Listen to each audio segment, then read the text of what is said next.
দিয়ে দিয়েছো, আমার কিন্তু কিছুই ঠিক লাগছে না।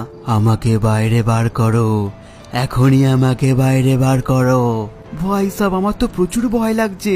লেস্টার ফ্র্যাঙ্কলিন, চলো একটা কাজ করি, একে এখান থেকে বার করে আমরা পুলিশের হাতে তুলে দিই।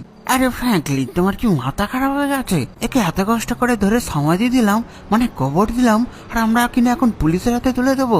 আর সব ফালতু ভয় পেয়ে তোমার লাভ নেই, কিচ্ছু হবে না, আমরা তো সবাই সাথে আছি নাকি? আরে হ্যাঁ ফ্র্যাঙ্কলিন, মাইকেল একদম ঠিক কথা বলেছে।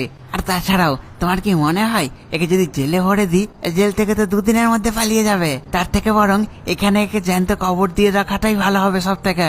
ঠিক আছে, তোমরা যা ভালো বোঝো করো, আমি তো গেলাম, আমার এখানে থাকাটা রিস্ক হয়ে যাবে, আমি ভাই তাড়াতাড়ি সরে পড়ি। আর ভাই সাহেব, আমি ঘরে গিয়ে ভাবছি একটু ঘুম দিয়ে দিই, এই সব দলে থেকে লাভ নেই, ভাই সাহেব কখন কি হয়ে যাবে তার ঠিক নেই।